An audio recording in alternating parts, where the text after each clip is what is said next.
Hello and welcome to Female Cricket Live. The 20th match of the ICC Women's Cricket World Cup was played today between Pakistan and West Indies, which Pakistan went on to win by 8 wickets. The match was reduced to 20 overs a side due to rain. Batting first, West Indies posted 89 for 7 in 20 overs, thanks to Dinesha Devnarain, who top scored with 27 runs off 35 balls. For Pakistan, it was Nida Dar who picked up 4 for 10 in her 4 overs, registering her career best ODI figures as well as the best figures of Pakistan in Women's Cricket World Cup. In reply, Pakistan chased down the target with ease as they completed the formalities in 18.5 overs to win the match by 8 wickets. Muniba Ali, who was playing her first match in this World Cup, top scored with 37 runs off 43 balls, while for West Indies it was Affie Fletcher and Shakira Selman who picked up 1 wicket each. Now, after this match, we can see that Pakistan have won 1 out of the 5 matches, while West Indies have won 3 out of the 6 matches. Now, ahead of us, we have yet another exciting contest. It is between the two invincible teams of this World Cup, South Africa and Australia. The match will be played tomorrow, that is March 22, and it will be played at the Basin Reserve in Wellington, and it will start at 3:30 a.m. Indian Standard Time. You can catch all the live action on Star Sports and Disney Plus Hotstar. Now, to talk more about this match between South Africa and Australia, I have with me Dinesha Devnarain, Lezogo Pui, and Dhanush Lavanya. So Dinesha Devnarain is a former captain of South Africa women's cricket team, and since 2020 she has been the head coach of South Africa women's under-19 team. Then we have Lezogo Pui, who likes to be called Lee. So Lee is an avid cricket writer and a seasoned cricket presenter. And in the year 2019, she was the team manager of South Africa when they toured India. And we have Dhanush Lavanya, who is a content writer at Female Cricket. I welcome all of you to Female Cricket Live. Great. Thank you. All right. Thank you for So having us. wonderful. Pleasure to have all of you. All right. So, Dinesha, South Africa, though they have won all the 4 matches that they have played so far, they have had some nail biting thrillers. And of course, the last match against New Zealand, they managed to win in the very last over, winning the match by 2 wickets thanks to Marizan Kaap, who took the team home. So, your thoughts on South Africa's performance in that match against New Zealand? And did you expect it to go all the way down the wire? Yeah, look, I didn't expect it to go down that far. Um, Look, yeah, I think 3 out of the 4 matches. I don't think my doctor's going to be happy with my reports back. I think there was lots of pressure in that match. But look, I thought again we bowled fantastic, absolutely fantastic. I don't think there was much that I could ask for. I mean, we spoke about this game. We spoke about the batters. We kept them quiet. I mean, 208, it's not something we should get down to the wire, but unfortunately, it's still happening. I would like to think it's still a good thing, so that when we get to the crunch games, that we can finish games off.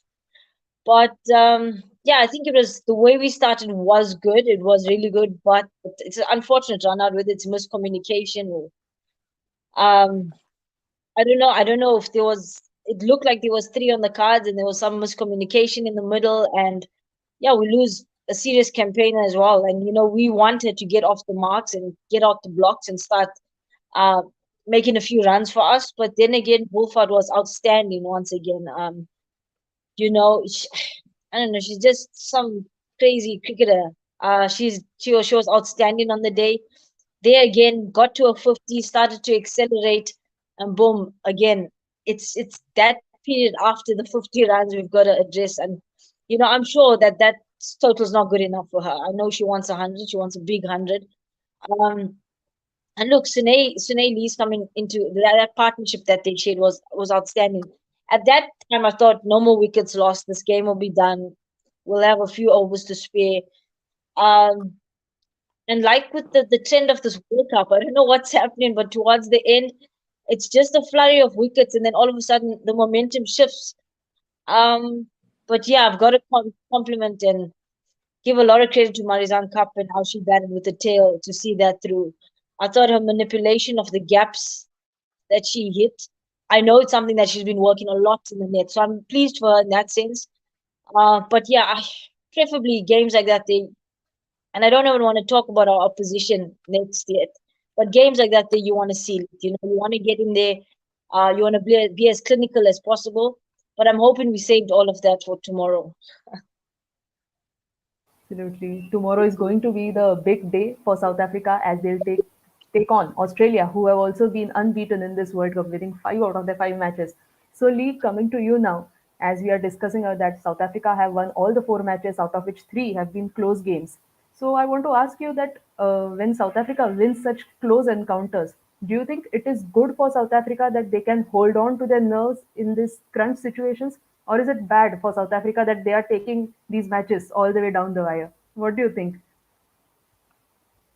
Yeah, I think we have to look at in two perspectives, right? And then it's good and also it's bad, because when you look at a World Cup stage, you want to be able to perform and be able to get over the line even when games get to, literally the last over, like you said. And we've seen with all the South African games, literally from Bangladesh to Pakistan to New Zealand to England, they have been boiling down to the last over. As far as nerves is concerned, that is good because it means that they have big match temperament and they're able to handle their nerves quite well. That will be able to get them over the line. Taking into consideration how Marizan Cup carried the team in the last couple of games. And so that's what you want to see. You want to see players that will be able to take the pressure and the load and be able to make sure that we win and we win well. And so, but there's also the other side where you know that there are certain games that we know we could have finished earlier. Like Coach D said, I mean, with the game against New Zealand, it could have finished way earlier. We shouldn't have actually had Ayabonga Kaka coming in and hitting those winning runs. And so, that partnership between Laura and Sune, even Sune spoke about the fact that she has to get to a point where she's able to stay until the very last overs and be able to, win the game for the team, because she understands that there are unnecessary wickets that are falling, and that should not be the case. We should see a conversion of runs. We shouldn't see certain players getting out of their 30s or 20s. They should be able to convert and be able to stay until the final overs. And so, yes, there's a good side of being able to handle our nerves, because that's what is required on a World Cup stage. But also, there are certain games that they should not be heading over to the last over, and we should be finishing them quite quickly. And so, I'm just hoping that, the next game against Australia is not going to be an easy one. Both teams have not lost a single game, and so it's got to be seriously strength versus strength. And so I think it would be quite interesting to see how South Africa will be able to compete against Australia. But it's highly likely it will be one of those games that will be boiling down to the last over. But I'm looking forward to it. It should be exciting. It should be nerve-wracking. Probably all of us will be sitting at the edge of our seats. But yeah, as far as us being able to handle our nerves, I think kudos to the team because they're doing that quite well. Absolutely. Yes, we all want to be there at the edge of our seats because we expect another nail-biting thriller. Because I think out of the 20 matches, 8 matches have gone all the way down the wire, and we want to see the ninth one also when Australia take on South Africa. All right, so Dhanush, just like South Africa, Australia have won all their matches, of course, winning five out of the five matches in this World Cup. I think apart from that England game, when they won by just 12 runs, the other four games have been pretty comprehensive wins for Australia. So, what do you think has Australia done differently from the other seven participating nations in this World Cup? It's quite simple, Julie. The a very important thing when it comes to World Cup tournaments, as we all know, is that the experts say during the hype of the tournament, they say that the first 2-3 games is the time where you have to set your playing 11. If you are ready with your playing 11 by the end of the third game, you know these are the 11 players I'm going to play with for the rest of the tournament. Then I feel that playing 11 will get used to each other and they get used to the atmosphere of the tournament. And that is what has happened with Australia. Every time that you see them on the ground, they are the most aggressive sides in this tournament till now. And when it comes to a specific playing 11, playing a well set playing 11, I feel that the 11 that we saw they play against India a couple of days ago, I feel that is the perfect 11 that they have right now. I don't see them making any changes irrespective of the venues they are playing. And they are playing at Wellington tomorrow. It's a place where they have won 2 games against New Zealand and West Indies. Both those games, they bundled the opposition for less than 150. So it's important for South Africa tomorrow to make sure that their batting is up for the mark, because apart from Laura Wolfhard, there and Sunil and the Sunil and Sunil, the captain of South Africa. Apart from those two batters, I don't see the other batters like Rizali, Tasman Brits, or the experienced Mignon Dupree, who played her 150th game the other day. So it's important for these three experienced players to step up and perform. And if South Africa is able to perform well and put up a good score on the board in Wellington, and I feel that their bowlers are capable of defending it. But if it's the other way around, it's also the same thing once again. The bowlers must make sure that they restrict Australia to as less score as possible, and again, once again, South Africa batters must be cautious about the amazing fast bowling and spin unit of Australia. Of course. I think it is going to be a cracker of a contest between these two sides, given the kind of form South Africa and Australia have been in this World Cup so far. So, Dinesha, if we look at the head to head statistics, they are not pretty happy sides for South Africa, given the fact that out of the 14 matches, Australia have won 13, and there has been one match which has ended in a tie. South Africa has not managed to win a single ODI against Australia. Do you think South Africa can get off the mark in that wins column against Australia? And what could be the approach? Because I think, as Dhanush mentioned about Laura Wolfert and Sunil Lees, of course, rest of the batters are not able to contribute that much. So, what do you think will be South Africa's approach tomorrow? Yeah, look, I'm hoping that that zero changes into a one. Actually, I was still in that series in 2016 in Australia when we tied that match.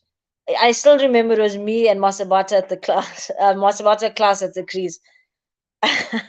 So you're bringing back memories now. But if I look at 2016 and I see the type of cricket we played then, and I look at the type of cricket we played now over the last 3 to 4 years, that's chalk and cheese. We've been playing a very, very inspiring, attractive brand of cricket now. So I'm not, just like how we went through the England and the New Zealand stats, I'm not going to go through much into that head to head. I'm very much focused on the relevance and what's relevant now and who's playing the better cricket right now. Um, I do agree with Dhanush. I was hoping I don't get this question because I didn't want to say it, but I'm going to have to say it now. Is that Lara Wolfhard, she's the only one that's making runs for us. You go up against the side of Australia, they're going to sum you up. They're either going to block her out, make sure she doesn't score, or they're just going to get her out. And that is a little bit of a worrying thing for me, is because I was hoping in the New Zealand game, Lizelle kicks off, gets even if it's 30, whether it's a 30 or 35, and it's a quick fire one, I believe that the next game she'll get better at it.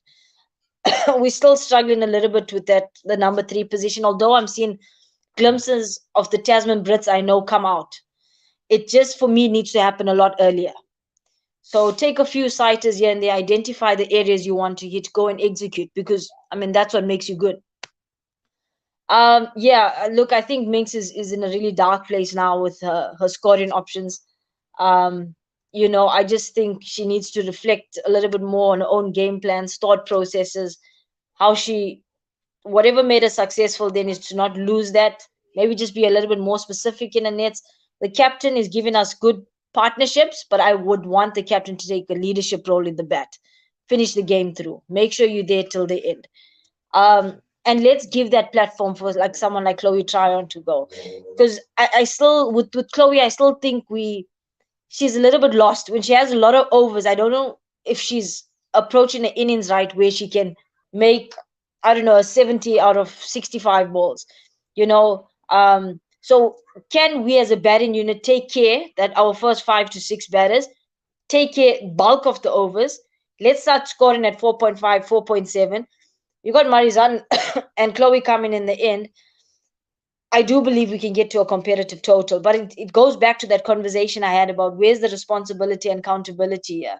Because at the moment, if we lose Wolfie earlier, where is our runs coming from? And at what rate is that runs coming from, which is important for me. But yeah, I think, well, we definitely know tomorrow is going to be a cracker of a game. But for me, it boils down to everything that we spoke about before that could not go in South Africa's favor did, and they ended up getting the team home. But now we're coming up against two unbeaten sides, well, another unbeaten side, dominated in world cricket, in World Cups especially, outstanding unit. You can't hide from that. How do we go about it then? And I'm actually really, really excited to see this match, um, based on what we've spoken about in our previous live conversations. And it's gonna be, yeah, it's gonna be really interesting. And I'd like to see like who puts up their hand tomorrow. Um, yeah, but hopefully we can see this one through. Great. So let us see what happens going into the match between South Africa and Australia. And I think, as Dinesha spoke about, apart from Laura Wolford and Sunil Lee, to some extent, none of the batters are able to contribute. But Lee, on the other hand, the South African bowling has looked exceptional. They have been in good form. They have been able to get the other sides bowled out as well. So I think Masabata Class is going to miss out on the match tomorrow. I think there is some news about it that she will not be available for the match against Australia. So who do you think is going to replace Class? Will it be a like-to-like replacement in Tumi Sekukune, or do you think they'll get in a left-arm spinner in Malaba?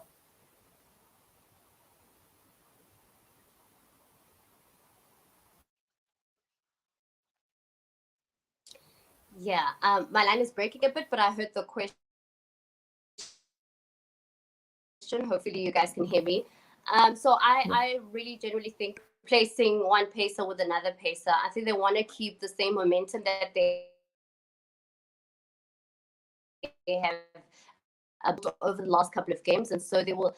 I think Coach Hilton will probably to give herself an opportunity to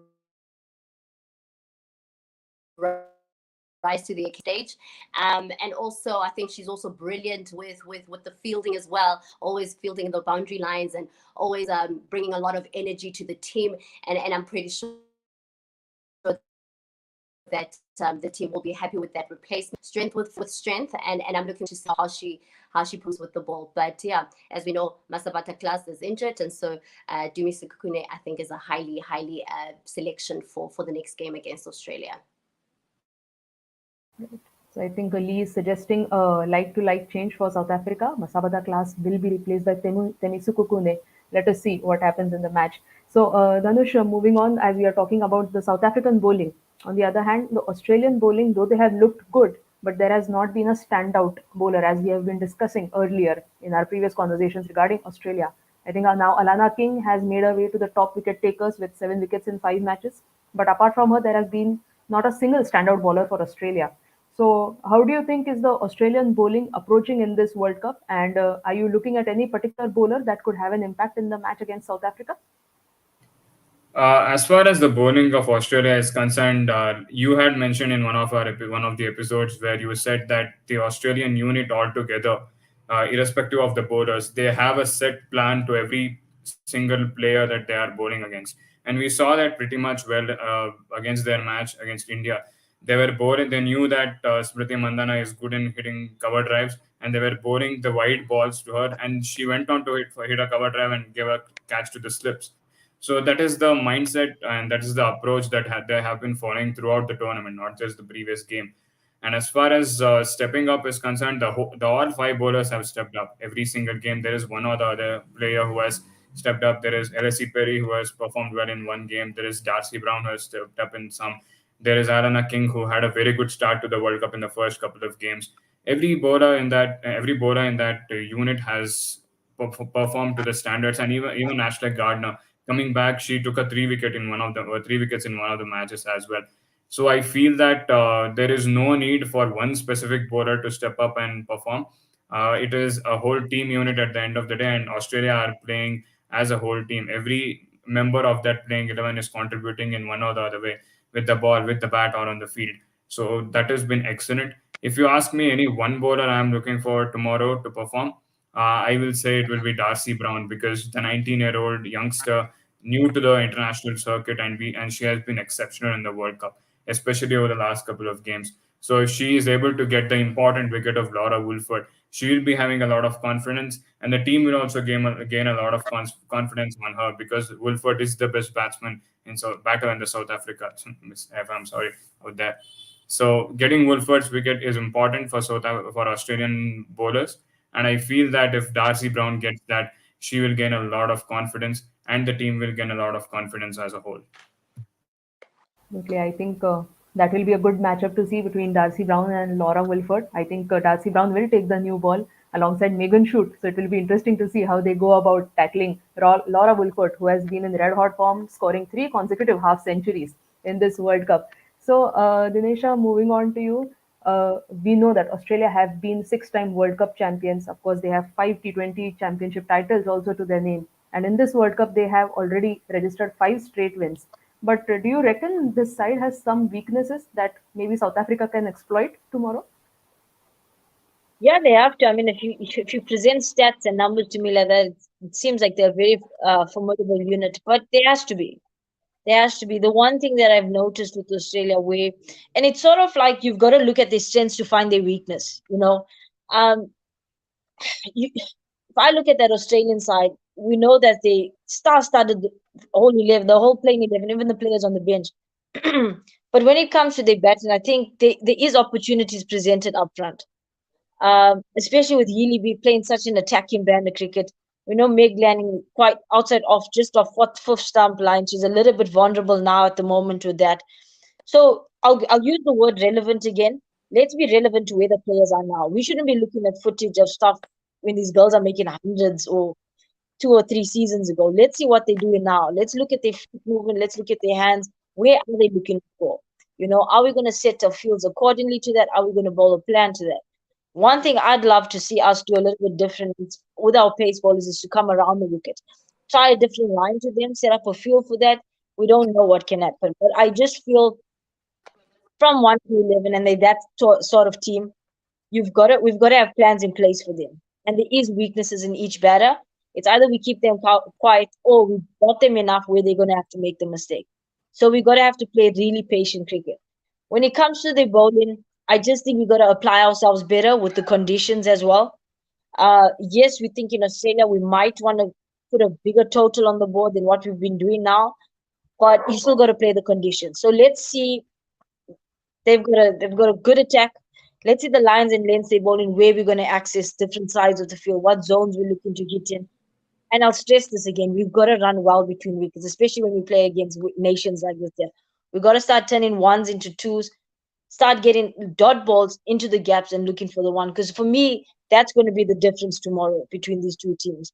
They are outstanding from batting, bowling, fielding, but I think the running, whoever runs well between the wickets, I think is going to be the better team on the day that will have one, will still be undefeated on the day. Some important points made by Dinesha that probably the South African bowlers can try going around the wicket, and of course running between the wickets will be the key in the match between South Africa and Australia. So Dhanush, similar question to you. South Africa has been on a winning streak, four-match winning streak in this World Cup. But do you think there are any weaknesses in this side that Australia can exploit? Yeah, definitely. As I said, apart from Wolford and the captain Sunedis, no one has stepped up with the bat.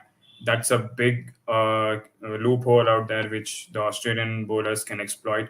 So that's the important thing tomorrow, because if you see the history of Australian bowlers when it comes to performing here in Wellington, they have just ruthlessly cruised through the batting units of New Zealand and West Indies. They've dismissed them below 150, like how I said earlier in the episode. So that is key for South Africa to make sure that their batting is important and by batting plays well. But the bowlers will exploit that definitely, because these bowlers are very well experienced. They are seasoned. They know how to play in this stage. They are one of the most professional players out there. So I feel that tomorrow South Africa has a lot of work to do than Australia, because if Australia wins the match, it will be more like, okay, they got the sixth win. They are looking like the most invincible side, the unbeatables. It won't matter much. But if South Africa are able to win tomorrow, and if they are even able to win the way that they have won the last four games, that will add a lot of confidence to them. And I feel that this contest tomorrow can or maybe is a preview for what we can see in the World Cup final from 2 weeks from now, because these two teams are the best teams in the tournament. And if South Africa are able to win the match, it's a huge, huge confidence booster for them. Absolutely. I think that will be amazing if South Africa get a chance to win against Australia, which they have not done so far. But given the form that they are in, there are high chances that South Africa can make it against Australia. So, Lee, any key matchups that you are looking at for tomorrow's game between South Africa and Australia?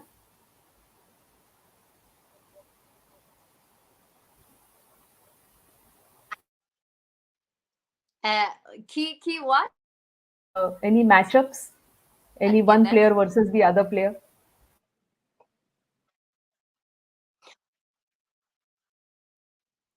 Okay.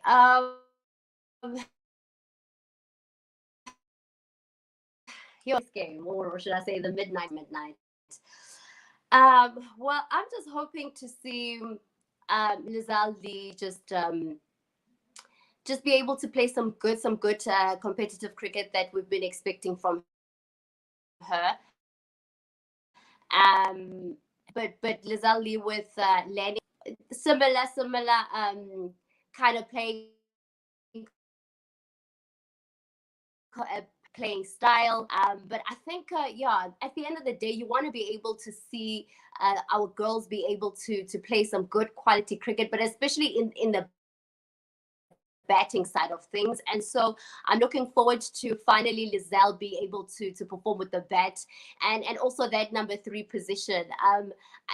Maybe Coach D might not agree with me on this one, but I think Tasman Briz might sit the next game, and maybe we'll be able to see given another chance to Laura Goodall, much as I think she contributed quite well with the bat in the previous game. I mean, with the part in her and Laura Wolford, I think they shared a 40-run partnership. So that was good. That was good finally, because I mean, you want to be able to see good partnerships building.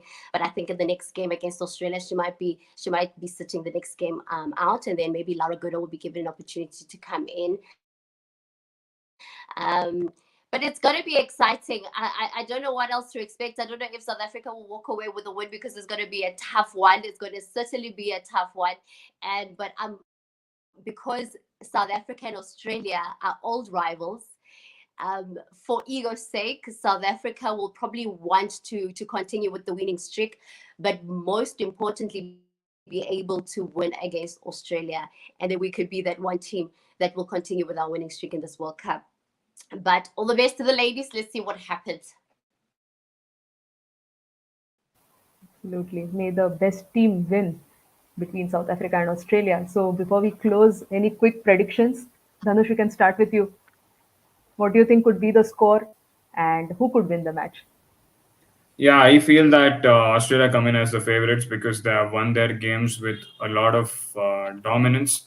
So I feel that they will come into the match with that ability. But South Africa, with the way they have stepped up in those key moments, especially the last couple of overs, the way they have batted, the way they have carried, I feel that Australian bowlers should not just be concentrating towards dismantling the top order of the South African batting unit, but also they must make sure that the lower down batting order, Marizan Kaap, Trisha Chetty, these players have been really seasoned players, and they have stepped up and helped the side go to the cross the finishing line. So I feel that Australia might be the favorites, but if the match goes to the wire once again, with the experience that South Africa have gained over the last 4 games of winning the key moments, I feel that South Africa might pull out. And if they manage to pull out, I feel that is going to be a huge confidence booster for them. They will be having their shoulders high. They will be extremely happy. They will have this confidence for the rest of the tournament, which can result them winning the championship at the end. So I feel that both the teams are really good, but on paper right now I say Australia, but will be happy to see South Africa beat them. And maybe I can also take this liberty of saying that I'll be happy to see South Africa winning the match because I want them to win against Australia. All right. So, Dinesha, your quick predictions and what could be the score if, say, South Africa gets a chance to bat first? What could be a good score for them to defend? Yeah, look, I think if we get to 250 minimum, I honestly believe our bowling attack can can get that. And even as a batting unit, I'm going to be try and play it safe here, around 250, whether we defending or setting the total.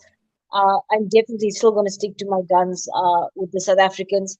I do believe we're playing a different brand of cricket, and yes, the favorites are Australia, and rightly so. They've earned that right. But I think I've always backed the dark horse, so I'm still gonna stick with South Africa, and hopefully, they can make me stand up from 12 at night to the early mornings, to early hours of the mornings worth it. But either or, proud of the girls, whichever way the result goes. Let's just be really champions when we go walk into the field. Absolutely. And I think if South Africa gets to win that match against Australia, I'm sure that Dinesha will forget the 2016 memories and she'll have that new memory of 2022 World Cup. All right. So, Lee, before we close, your quick predictions. Who could win the match tomorrow between South Africa and Australia?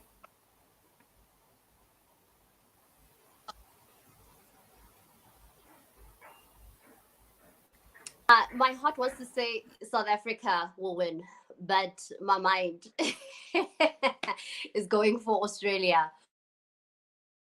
But I think if we have a really solid start, and and and even at the back end, if we finish really strong, well, I think we should be good. If Lizelle and Laura have a really solid start, where there is no wicket fall after the power play, and then we finish strong at the back end, I'm pretty sure we should be okay. But I'm hoping that they bat first, set up some good runs. I think for me, I look at a 260, 270. Um, yeah, but if Australia bats first, ooh, I think that might be, they might set up a really high score. That would make it a bit difficult for us to be able to defend. So let's just hope we bat first and we put up 270 odd runs and able, yeah, defend that. So, but all the best to the ladies. I'm hoping that we will secure a win against Australia. All right, wonderful, wonderful. Let us hope that we have a great game of cricket between the two unbeaten sides of this World Cup, Australia and South Africa. The match will be played tomorrow, that is March 22, at the Basin Reserve in Wellington, and it will start at 3:30 a.m. Indian Standard Time, so all the fans can catch the live action on Star Sports and Disney Plus Hotstar. So thank you, Dinesha, Lee, and Dhanush for talking to us about this match between South Africa and Australia. And we'll be back again shortly at 9 p.m. Indian Standard Time to preview the match between India and Bangladesh, which will also be played tomorrow, March 22. So do join us for our conversation today at 9 p.m. and send us your questions using hashtag Female Cricket Live. Thank you. Thank you. Cheers.